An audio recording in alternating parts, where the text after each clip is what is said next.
اللہ اللہ۔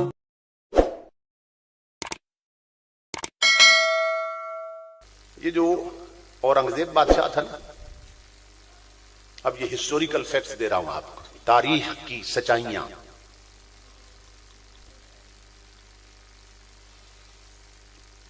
جب ان سے پہلے کا حکمران فوت ہو گیا، بعد میں اورنگزیب عالمگیر حکمران بنا، لیکن بنا کیسے یہ سوچیں۔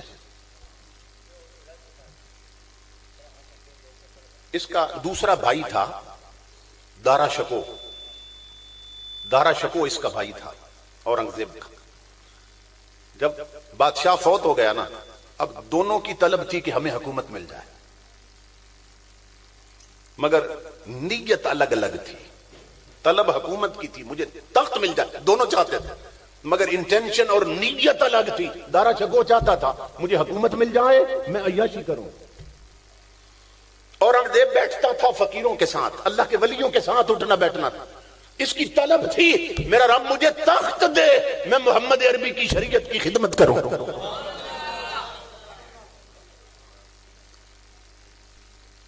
چاہتے دونوں تخت تھے، نیت الگ الگ تھی۔ امام الانبیاء کے غلام، ایک اللہ کا ولی رہتا تھا فقیر جھگی میں، تو دارا شکو اس کے پاس گیا کہ فقیر سے جا کے دعا کروائے کہ مجھے تخت مل جائے، کہ میں بادشاہ بن جاؤں۔ جب دارا شکو وہاں پہنچا نا، تو فقیر بیٹھا تھا اپنی گدڑی پہ، اپنے اس پھٹے ہوئے مسلح پہ بیٹھا تھا۔ اس نے کہا السلام علیکم، ان کا وعلیکم السلام۔ تو وہ فقیر اٹھ کھڑا ہوا اپنی جگہ سے، اللہ کا ولی۔ تو دارا شکو کو فرمایا میری جگہ پہ بیٹھ جاؤ، ادھر بیٹھو میری جگہ۔ اس نے کہا نہیں حضرت، میں وہاں بیٹھنے کے لائق نہیں ہوں۔ اب نے فرمایا تم میرے مہمان ہو، آؤ میری جگہ پہ بیٹھ جاؤ۔ 3 بار فرمایا میری جگہ پہ بیٹھ جاؤ۔ اس نے کہا نہیں، میں وہاں نہیں بیٹھ سکتا، میں وہاں بیٹھنے کے لائق نہیں۔ فرمایا چلو پھر سامنے بیٹھتا۔ فقیر پھر اسی گدڑی پہ بیٹھ گیا۔ فرمایا اب بتاؤ کیسے آئے؟ کہنے لگا حضرت مجھے ہندوستان کی حکومت دے دیں، مجھے ہندوستان کا تخت عطا کر دیں، سنا ہے آپ کے ہاتھوں میں ہے۔ فقیر رہتا جھگی میں ہے، بانٹتا تخت۔ اسی لیے کلندر لاہوری، کلندر سیال کوٹی، علامہ اقبال کہتا کہ اے مدینے والے تیری درگاہ کے گوشے میں دب کر بیٹھنے والے، جب اٹھتے ہیں تو دامان سریا تھام لیتے ہیں۔ تیری درگاہ کے گوشے میں دب کر بیٹھنے والے، جب اٹھتے ہیں تو دامان سریا تھام لیتے ہیں۔ کہنے لگا حضرت مجھے ہندوستان کا تخت چاہیے، آپ کے قدموں میں اس لیے آیا ہوں۔ فقیر ہنس پڑا، فرمایا میں نے 3 بار تجھے دیا تھا، تو نے خود نہیں دیا۔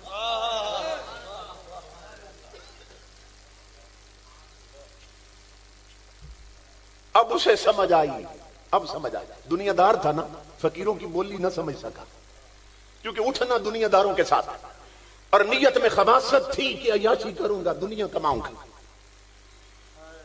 زندگی کی عیش ہوگی اگر میں بادشاہ بن گیا۔ امام الانبیاء کے غلاموں، فقیر نے کہا اب موقع چلا گیا، میں نے 3 بار تجھے تخت دیا تھا، تو نے نہیں دیا۔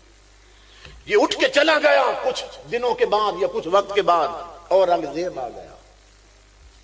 اورنگزیب فقیر کے پاس، السلام علیکم، وعلیکم السلام۔ فقیر اٹھ کھڑا ہوا اپنی گدڑی سے، کہا آؤ رنگزیب میری جگہ پہ بیٹھ۔ ابھی اپنی بات نہیں کی اورنگزیب نے، میں آیا کیوں؟ فرمایا میرے بیٹا میری جگہ پہ بیٹھو۔ اس کا اٹھنا بیٹھنا رہا تھا فقیروں کے ساتھ۔ پتہ ہے اورنگزیب نے کیا کہنے لگا؟ حضور میں اس لائق تو نہیں وہاں بیٹھا، آپ حکم دیتے ہیں تو بیٹھ جاتا ہوں۔ فقیر فرمانے لگا میں حکم دیتا ہوں بیٹھ جاؤ۔ فقیر سامنے بیٹھ گیا، اورنگزیب فقیر کے مسلح پہ۔ کہا اب بیٹا بتاؤ کیوں آئے ہو؟ کہا حضور ایک طلب ہے زندگی میں کہ اگر اللہ رب العزت مجھے ہندوستان کی حکومت دے دے تو میں محمد عربی کی شریعت کے جھنڈے بلند کر جاؤں گا۔ خدا وقت دے، میں بادشاہ بن کے نہیں، محمد عربی کا گدا بن کے زندگی گزاروں گا۔ مجھے حکومت مل جائے، تخت مل جائے ہندوستان کا۔ فقیر ہنس پڑا، فرمایا بیٹا وہ تو ہم نے دے ہی دیا تجھے، وہ تو ہم دے چکے ہیں۔ رونے لگ گیا اورنگزیب، کہنے لگا حضور صرف تخت دیتے ہیں، تاج نہیں دیں گے؟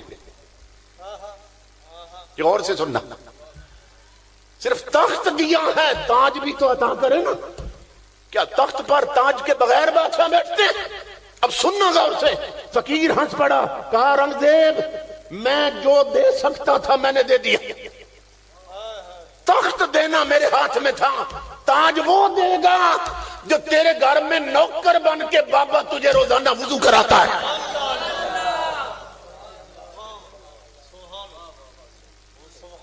سمجھ رہے ہیں؟ تیری درگاہ کے گوشے میں دب کر بیٹھنے والا، جب اٹھتے ہیں تو دامانے سوریا تھام لیتے ہیں۔ کہاں تخت میں دیتا ہوں، تاج وہ دیتا ہے جو تیرے گھر میں نوکر بن کے رہ رہا ہے۔ وہ بابا جو تجھے وضو کراتا ہے، تاج وہ دیتا ہے۔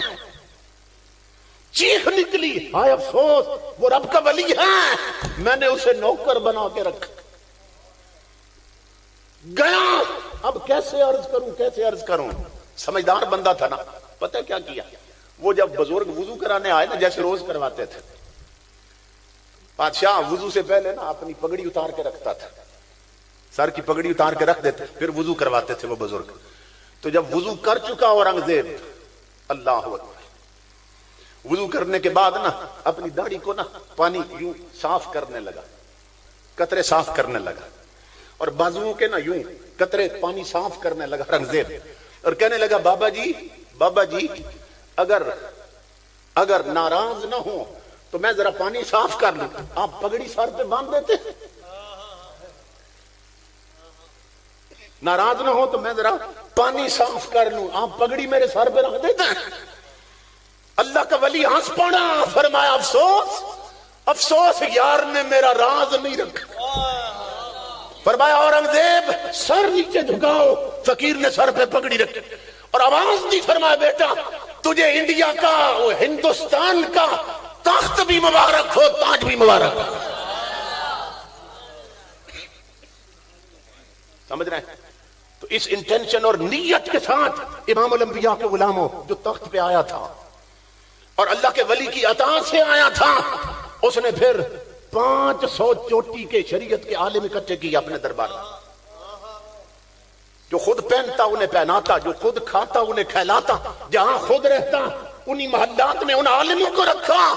تو ان عالموں نے 500 عالموں نے فتاوی عالمگیری لکھ دیا، جس میں 18,000 سے زیادہ مسائل شریعت کے بیان ہوئے۔ امام الانبیاء کے غلاموں، آج کسی عالم کی لائبریری فتاوی عالمگیری کے بغیر مکمل نہیں ہوتی کہ حضور کی شریعت کی اتنی بڑی خدمت کر گئے۔ تو بتانے کا مقصد یہ ہے کہ ضروری نہیں ہے کہ یہ محلوں میں رہتے ہوں، یہ ضروری نہیں ہے اللہ والے پجاروں میں بیٹھے ہو تو اللہ والے، لینڈ کروزر میں آئے تو اللہ والے، یا بڑے بڑے جبے اور قبے میں ہو تو اللہ والے۔ نہیں، محمد عربی کے غلام امام الانبیاء کے غلام ہو، تمہیں پھٹے کپڑوں بھی ملیں گے، تمہیں ٹوٹے ہوئے مسلوں پہ بھی ملیں گے، کیونکہ نگاہ فقر میں شان سکندری کیا ہے، خراج کی جو گدا ہو وہ کیسری کیا ہے۔